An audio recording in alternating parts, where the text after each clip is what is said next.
this episode, we'll be touring the Olbrich Gardens to take in the breathtaking fall colors. While on the tour, we'll visit the tropics right on the grounds. After our stroll, we'll end our day at the Daisy Café and Cupcakery for some tasty sweet treats. Welcome to Slice of Life with Veronica Harper. Today we are touring the Olbrich Gardens, and it's a gorgeous day today, so it should be a good time.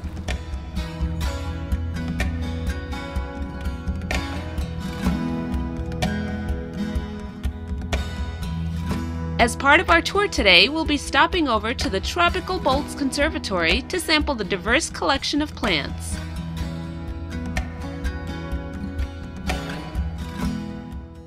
We'll meander over to the Thai Pavilion and Garden, which was a royal gift from the country of Thailand and the University of Madison Thai alumni.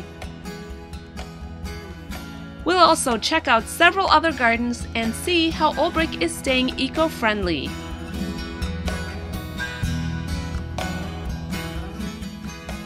Our first stop of the day is the Boltz Conservatory.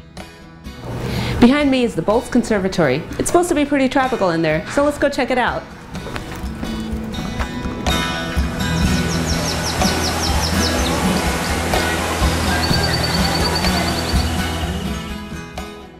Inside, you can experience a tropical paradise all year round. The large glass pyramid is bursting with colorful plant life, vivid flowers, a cascading waterfall, sweetly scented orchids, and free-flying birds. This tropical haven hosts 650 plants with 475 different species and embodies more than 80 plant varieties.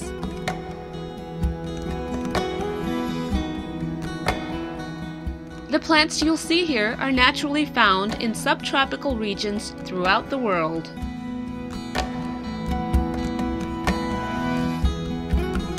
During hot summer days, temperatures could reach 95 degrees. However, in chilly Wisconsin winters, the conservatory is a welcome change of temperature. It's pleasantly kept between 65 and 80 degrees Fahrenheit.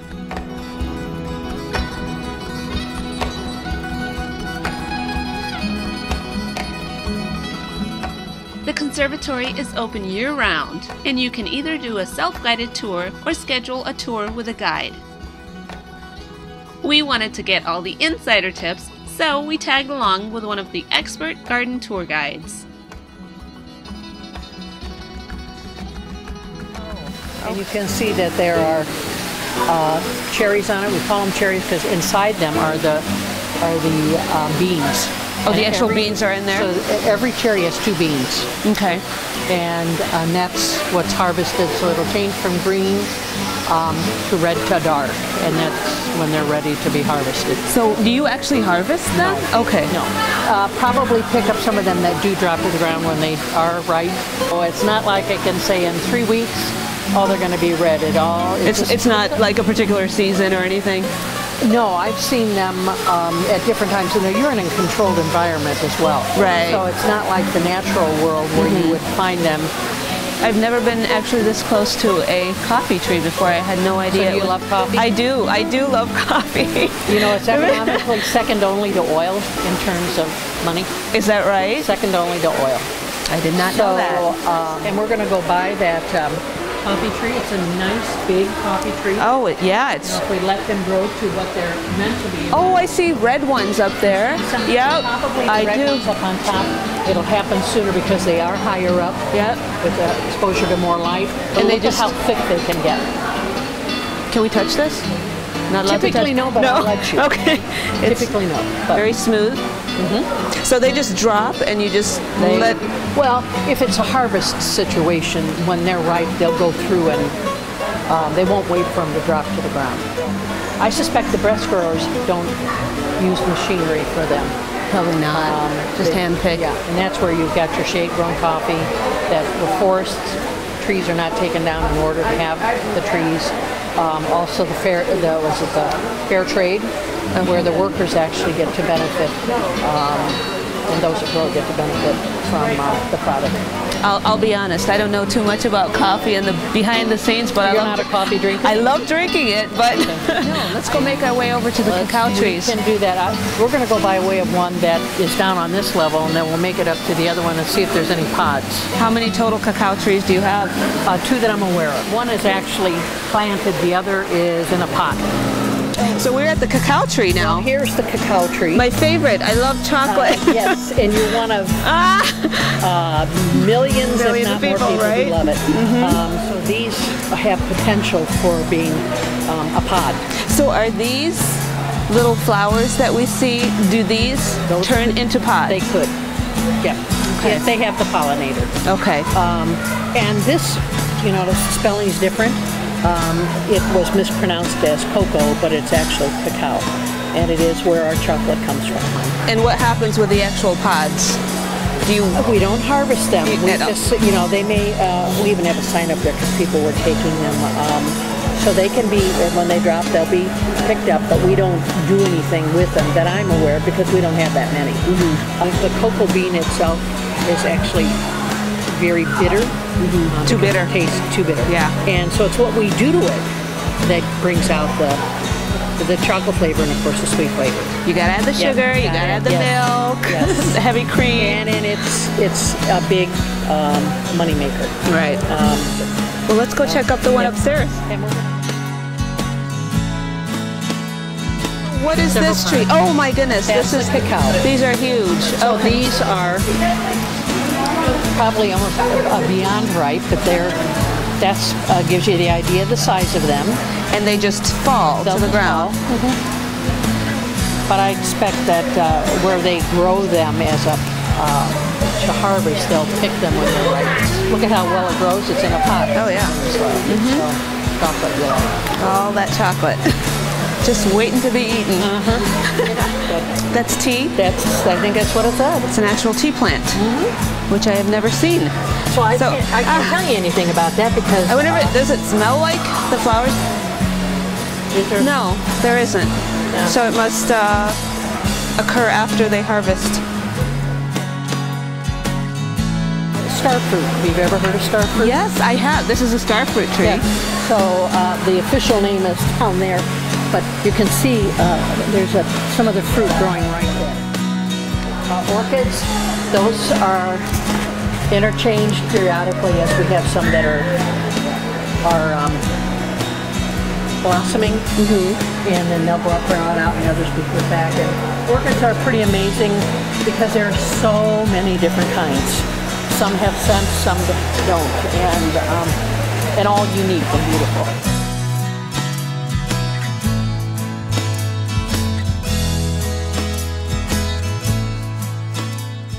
So there's all kinds of birds I've noticed while we've been here that are whipping around. They almost ran into me a couple of times.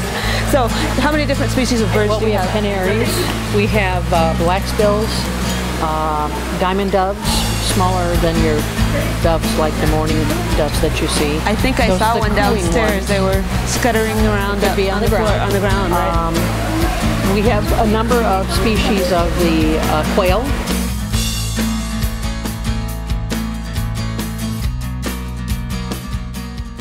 I can't believe this. You won't see it. I just saw a butterfly. From our butterfly exhibit. Right, but you have the exhibit that we have in the summer. We had blooming butterflies. Right. I think we were in our 11th or 12th year of having it. So this is survived. Longevity, and as long as there's flowers, yep, there. Yeah, there it is. That's a zebra. I am totally amazed that it is still alive. I thought when I was here several weeks ago that was the end of them. Nope. Nope, still sticking around. Here's a pod, right? In the summertime, more than 12 species of butterflies are on display during the Blooming Butterflies annual exhibit. Some of the species are native to Wisconsin, while others are found in the southern United States. You'll be able to experience live butterflies emerging every day. Some of the butterflies get to be amazingly large. Although it is advised not to touch the butterflies, a good way to make sure some land on you is to wear brightly colored clothing.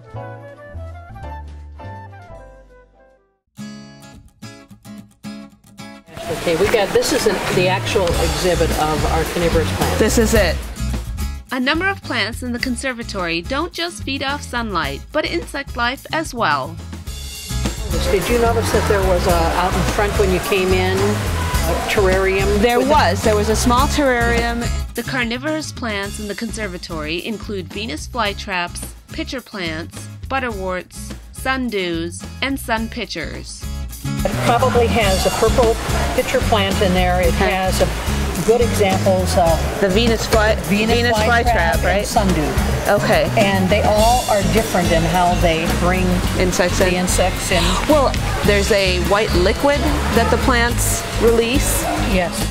These plants ooze a translucent liquid that is irresistible to insects and makes it unable for them to escape. It draws the insects in. The unsuspecting insects have no idea that this will be the last plant they ever visit. And once they're in, they're trapped, and it can't come out. It must be sticky? Well, it's just the shape so much in there. It was that the fine hairs that are in there are going downward. Okay. And yeah, I can kind of see them. Heat resistant, and so it's not unusual for pitcher plants to collect water inside those. So if the insect drops down, let's say from exhaustion, it drowns.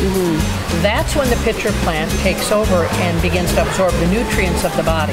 I remember once seeing one of these that had died, and they opened it up and had it at our exploration station downstairs, and there were insect parts in the bottom. Left over?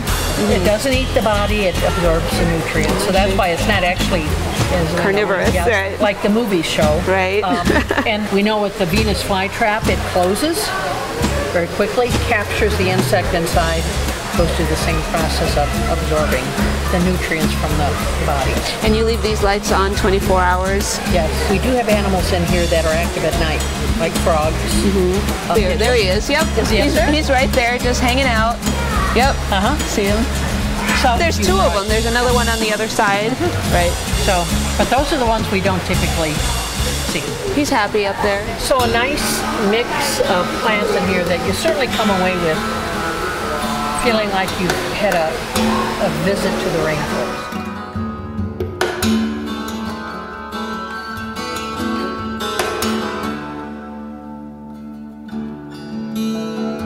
So here we're standing in front of this beautiful waterfall. And this water goes all the way, it's connected to the one at the bottom? Yes, so it goes down underneath, comes out over here, flows down over what was like a waterfall into the water below.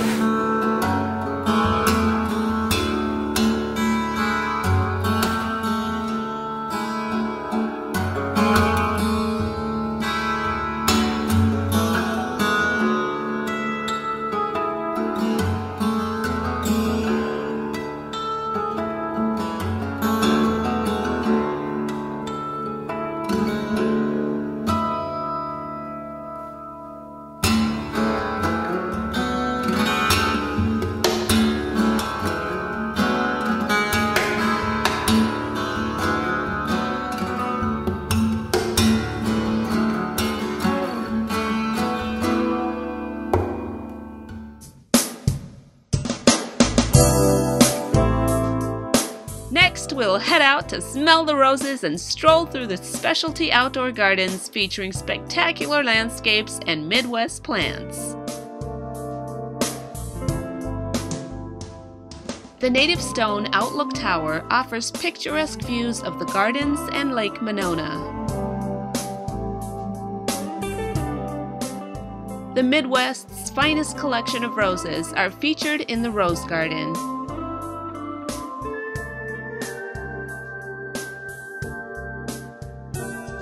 The landscape is speckled with colorful perennials, swaying decorative grasses, blossoming bushes, vines, and small ornate trees, as well as vibrant spring bulbs.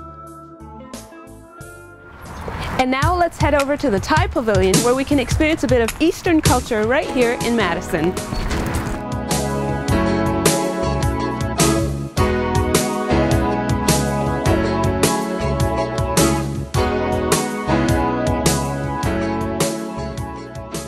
The Thai Thai government and the Thai chapter of the Wisconsin Alumni Association gave this pavilion as a gift to the University of Wisconsin-Madison and was opened to the public on June 15, 2002.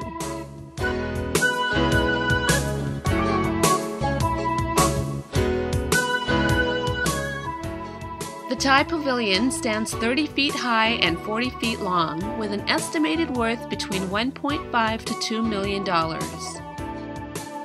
The wooden pavilion exhibits a lacquer finish and complex embellishments. The lotus represents purity and is often depicted in Eastern religions with different gods and goddesses.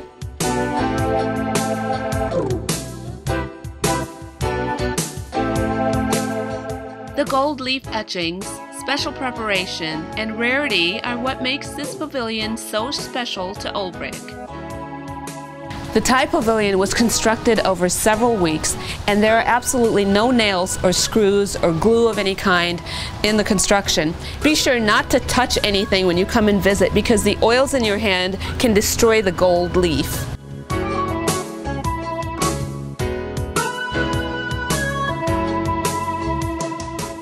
This pavilion is traditionally known as Sala Wan Khan, and it bears the royal crest of Thailand. This means it was sanctioned by the royal family of Thailand along with the Thai national government. We're standing in front of the Thai Pavilion, or Sala, and in front of the pavilion are 3 pools of water, and these pools of water represent peace and serenity. A customary Thai-style garden with tranquil reflecting pools surround the open-air pavilion. The pools surrounding the Thai Pavilion are there to help in meditation. Water in Buddhist tradition cultivates purity and calmness. The ponds help with the serenity of a person's atmosphere.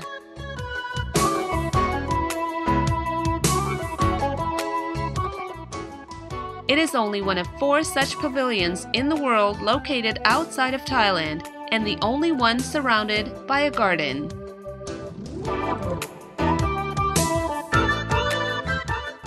The cast iron elephant was given to the gardens as a gift from the Princess of Thailand.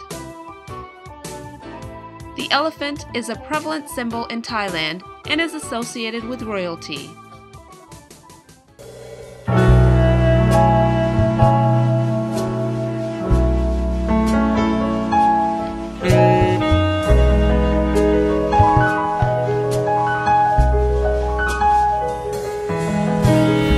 The sunken garden is a traditional English-style garden with limestone terraces. The sunken garden offers a formal English-style garden. An 80-foot reflecting pool is the main attraction in the garden, which gets its name because of the 2-foot drop around the edges of the landscape. It would be a perfect setting for a Jane Austen novel. Terraces surrounding the sunken garden were carved out of regional Wisconsin limestone.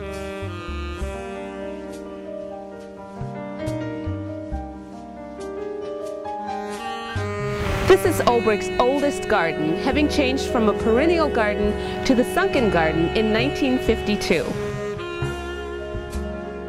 This attractive lawn is open year-round but is a must-see from spring through early autumn.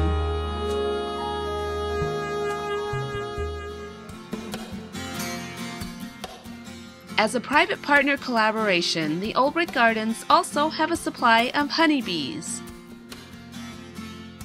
In order to collect the honey, they use pine needles as a non-toxic resource. The needles are lit up and then dried out. The bees are tricked into thinking there's a fire because of the smoke. This prevents them from stinging the bee collectors, which allows them to go in and harvest the honey. What a great way to be kind to the environment! Any extra honey that the bees don't need during the winter months is collected and sold as a benefit to Olbrich.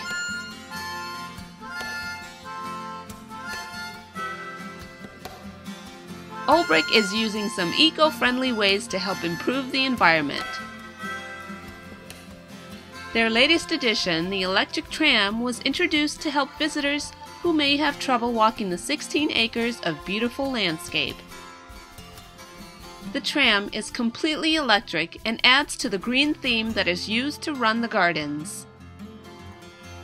While riding the tram in a circular pattern, passengers can enjoy listening to the history, plant care, and upcoming events.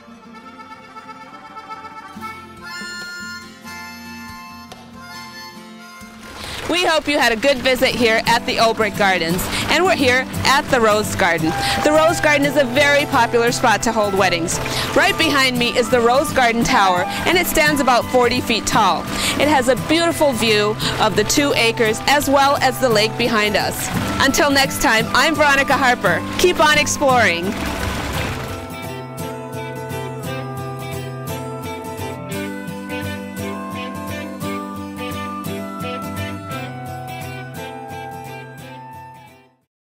Up next, we'll enjoy some sweet treats at the Daisy Café and Cupcakery. After walking all day, we've built up quite an appetite. Heading northwest of the Olbrich Gardens, just a hop, skip, and a jump away is the Daisy Café and Cupcakery. We decided to stop by to get a sweet bite to eat, but more importantly, to find out, what is a cupcakery anyway? We're here at the Daisy Café and Cupcakery in Madison. It's a pretty popular spot for breakfast, lunch, and dinner, but we're here for the cupcakes. Let's go in. Every day, 20 cupcake varieties are made, including vegan and gluten-free.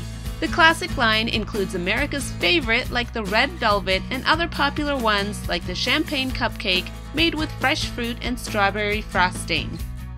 If you're a chocoholic like me, a more deluxe cupcake might be right up your alley. My favorite is the extremely chocolate cupcake. It includes chocolate cake with chocolate buttercream filling and chocolate ganache frosting. So rich, yet tastes so good. There are certainly lots to choose from, as the themes are changed every month with different flavors. We met up with owner Daryl Sisson for a lowdown on the cupcakery. We're here with Daryl Sisson, owner of the Daisy Café and Cupcakery. Hi Daryl, how are you doing? Great, thanks. Good. So tell us a little bit about your restaurant here. Well, we're a full-service, casual restaurant. We've got breakfast and lunch served every day, and dinners Tuesdays through Saturdays. And of course, we sell an awful lot of cupcakes. We're Wisconsin's first gourmet cupcakery. What made you decide on the word cupcakery? Oh, cupcakery. Well, I was an English major, so I love to play with words. And for me, it was just an easy, smart kind of way to shorten cupcake bakery. Put it together, it's a cupcakery. Well, it certainly sticks to you, right? It does. Not a lot of People remember that, right? What cupcake do people come in to order the most? Well, America's favorite cupcake is a red velvet cupcake.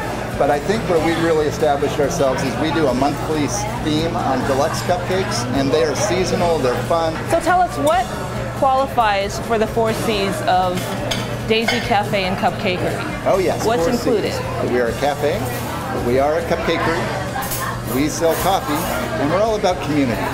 The cupcakes here are delicious. Maybe we can teach you how to make a cupcake. I am up for that. Let's do it. Fabulous. This is actually our prep area, but we're walking into our bakery. And I'm happy to introduce you to one of our top bakers, Audrey. Hi, Audrey. Hi, nice to meet you. So, what are we going to do today? So we are going to do the vanilla raspberry cupcake. Okay. So this is our classic cupcake. It's just vanilla cake.